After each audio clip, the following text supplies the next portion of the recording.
اللهم صل على محمد وعلى آل محمد كما صليت على إبراهيم وعلى آل إبراهيم إنك حميد مجيد. اللهم بارك على محمد وعلى آل محمد كما باركت على إبراهيم وعلى آل إبراهيم إنك حميد مجيد. أعوذ بالله من الشيطان الرجيم. بسم الله الرحمن الرحيم. تلك الرسل فضلنا بعضهم على بعض منهم من كلم الله ورفع بعضهم درجات وآتينا عيسى ابن مريم البينات وأيدناه بروح القدس ولو شاء الله ما اقتتل الذين من بعدهم من بعد ما جاءتهم البينات ولكن اختلفوا فمنهم من آمن ومنهم من كفر ولو شاء الله ما اقتتلوا ولكن الله يفعل ما يريد.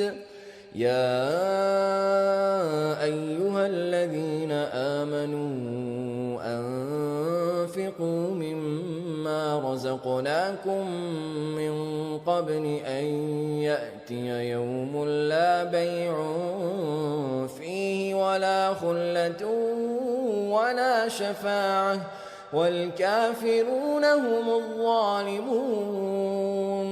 تلک الرسول، یہ رسول ہیں، فضلنا، ہم نے فضیلت بخشی، بعضہم علی بعض، بعض کو ایک دوسرے پر۔ اب کس کو کس پہ فضیلت دی اس کا معیار ہم نہیں سمجھتے، یہ اللہ تعالیٰ کے معاملات ہیں۔ اللہ تعالیٰ نے اپنے انبیاء میں سے کس کو کس پہ کتنی فضیلت دی یہ اللہ کو ہی معلوم۔ تمام انبیاء کے سردار حضرت محمد صلی اللہ علیہ وسلم ہیں، اس میں کوئی شک نہیں، کیونکہ ایک واضح نشانی معراج کی رات جس میں رسول اکرم صلی اللہ علیہ وسلم نے تمام انبیاء کی امامت کرائی، یہ ایک واضح دلیل ہے۔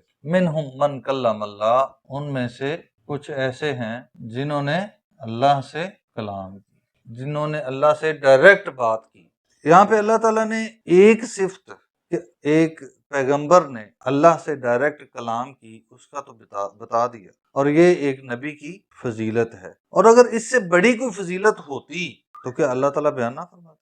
کلام کیا ہے، اور اگر کسی نبی نے بالمشافہ اللہ سے ملاقات کی ہو تو کیا اللہ تعالیٰ وہ فضیلت بیان نہ کرے؟ امی عائشہ رضی اللہ تعالی عنہا کا یہ واضح بیان ہے، آپ نے فرمایا کہ جو یہ کہے کہ محمد رسول اللہ صلی اللہ علیہ وسلم نے معراج کی رات اللہ کو اپنی آنکھوں سے دیکھا، اس نے جھوٹ بولا۔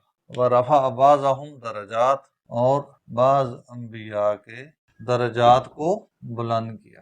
ہمارے پاس ایسی کوئی کیپیسٹی نہیں ہے، ہمارے پاس ایسا کوئی پیمانہ نہیں ہے، اور نہ ہی ہماری اتنی جرت ہے کہ ہم انبیاء کے درمیان گریڈنگ کریں، ہم کسی کے بارے میں کہیں کہ یہ نبی زیادہ فضیلت والا ہے، یہ نبی کم فضیلت والا ہے۔ ہمارے پاس ایسا کوئی اختیار نہیں ہے۔ وَآتَيْنَا عِيسَى ابْنَ مَرْيَمَ، اور ہم نے عیسیٰ بن مریم علیہ السلام کو عطا کی البینات، واضح نشانیاں، دلیلیں، وَأَيَّدْنَاهُ، اور ہم نے ان کی مدد کی بروح القدس، جبریل امین کے ذریعے علیہ السلام۔ وَلَوْ شَاءَ اللَّهُ، اور اگر اللہ تعالیٰ چاہتا، مَقْتَتَلَ الَّذِينَ، نہ قتال کرتے، نہ لڑائی کرتے وہ لوگ، من بعدہم، جو ان کے بعد آئے۔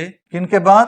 عیسیٰ علیہ السلام کے بعد۔ من بعد ما جاءتہم البینات، ان کے پاس واضح دلیلیں آ جانے کے باوجود۔ بعد میں آنے والوں نے عیسیٰ علیہ السلام اور ان کی نبوت اور ان کے ذات کے متعلق لڑائیاں کی، اختلافات کیے، جھگڑے کیے، حالانکہ ان کے پاس واضح دلیلیں موجود تھیں۔ تو اللہ تعالیٰ فرما رہے ہیں کہ اگر اللہ چاہتا تو یہ لڑائیاں نہ کرتے، لیکن کیوں کی؟ پھر سوال ہے نا۔ اصل میں اللہ تعالیٰ یہاں پہ واضح یہ کر رہے ہیں، ایسا نہیں ہے کہ اللہ کے پاس اختیار نہیں ہے کہ وہ یہ ساری لڑائیاں، سارے اختلافات ختم کر دیں۔ اللہ تعالیٰ اگر یہ اختلافات ختم کرنا چاہے تو کر سکتا ہے، لیکن اللہ نے اس دنیا کا نظام ایک قانون کے تحت بنایا ہے۔ وہ قانون کیا ہے کہ جب تک کوئی شخص اس دنیا میں موجود ہے اور وہ زندگی کے ہوش و حواس میں ہے تب تک اللہ نے اس کو اختیار دے رکھا ہے۔ اللہ تعالیٰ کسی کا اختیار نہیں چھینتا، یہ اللہ کا قانون ہے۔ وہ اس ہدایت کے متعلق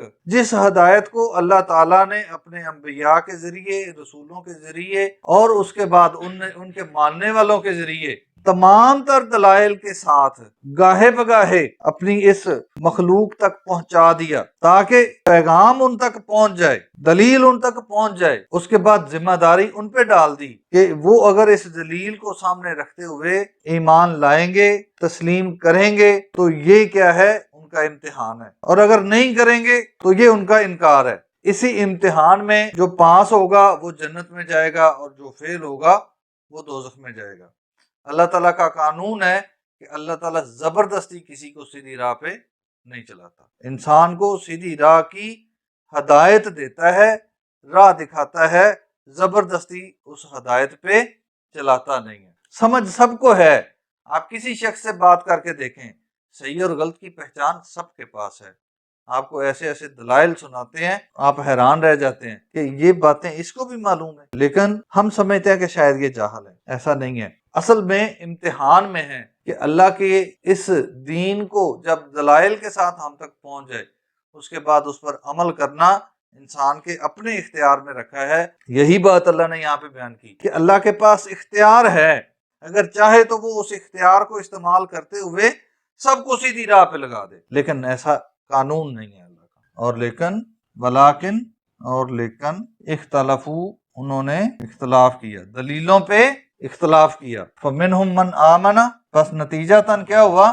پس ان میں سے کچھ ایمان لے آئے، ومنہم من کفر، اور ان میں سے کچھ نے انکار کیا۔ اللہ کی دلیلوں کو کچھ نے مان لیا اور کچھ نے ان دلیلوں کا انکار کر دیا۔ ولو شاء، اور اگر چاہتا اللہ تعالی، مقتتلو، وہ لڑائی نہ کرتے، ولیکن اللہ، اور لیکن اللہ تعالی، یفعل ما یرید، وہ کرتا ہے جو وہ چاہتا ہے۔ جس چیز کا اس نے فیصلہ کر رکھا ہے اللہ تعالیٰ اسی فیصلے کے مطابق کام کرتا ہے، اللہ تعالیٰ اپنے فیصلوں کے خلاف نہیں جاتا۔ یا ایھا الذین آمنوا، اے ایمان والو، انفقوا، خرچ کرو، مما رزقناکم، اس میں سے جو ہم نے تمہیں عطا کیا، من قبل، اس سے پہلے، ان، یہ کہ یأتی یوم، وہ دن آ جائے، لا بیع، جب کوئی تجارت نہیں ہوگی، فیہ، اس میں، ولا خلۃ، اور نہ دوستی، ولا شفاعت، اور نہ سفارش۔ اس دن نہ تو تم سے کوئی مال لے گا کہ اس مال کے بدلے میں تمہیں کچھ مل جائے، نہ تو دوستی کام آئے گی کہ دوستی کے بہانے ہی کوئی ایک دوسرے کی سپورٹ کر دے، اور نہ ہی کسی بڑے کی سفارش اس دن تمہیں فائدہ دے گی۔ لہٰذا ایک ہی راستہ ہے، ابھی اس کے راستے میں خرچ کر۔ صحابہ نے اس بات کو سمجھ لیا تھا۔ ہم سمجھتے ہیں کہ ہمارے کسی کام نہیں ہے، ہم لوگوں کے منہ میں ڈال دیں، یہ کیسی بات؟ صحابہ نے اس مال کو سمجھا ہی یہ نہیں تھا کہ یہ ہمارے لیے ہے، انہوں نے اس مال کو اللہ کی رضا کی خاطر خرچ کر دیا تھا۔ انہوں نے اس حقیقت کو سمجھ لیا تھا کہ دراصل ہم اس دنیا میں آئے کس لیے ہیں؟ ہم اس دنیا میں اس دنیا کو بنانے کے لیے نہیں آئے، ہم اس دنیا میں آخرت کو بنانے کے لیے آئے۔ جب انسان یہ سوچتا ہے تو پھر اس کے لیے خرچ کرنا، اللہ کے راہ پہ نکلنا مشکل نہیں ہوتا۔ اور جب اس کے ذہن میں اس دنیا کے ٹارگٹ ہوتے ہیں کہ ہم نے اس دنیا کو کیسے سیدھا کرنا ہے، اس دنیا میں کیسے اپنے معاملات سیٹل کرنے ہیں، تو پھر اس کے لیے وہ ٹارگٹ سامنے رہتے ہیں، آخرت سامنے نہیں رہتی۔ والکافرون، اور نہ ماننے والے، ہم الظالمون، وہ بہت ظالم ہیں۔ جو اللہ تعالیٰ کے اس پیغام کو، اس فلسفے کو نہیں مانتے، وہ بڑے ظالم ہیں۔ کیسے ظالم ہیں؟ آج تو وہ اس دنیا کو بنانے کے چکر میں لگے ہوئے ہیں، تو ظلم کس پہ کر رہے ہیں؟ خرچ نہ کر کے کس پہ ظلم کر رہے ہیں؟ آپ اندازہ کریں۔ اس چیز کا اندازہ کب ہوگا؟ جس دن وہ دن آئے گا جس دن کوئی آپ سے یہ مال لے گا نہیں، اس دن آپ مال دو گے، کوئی لے گا نہیں۔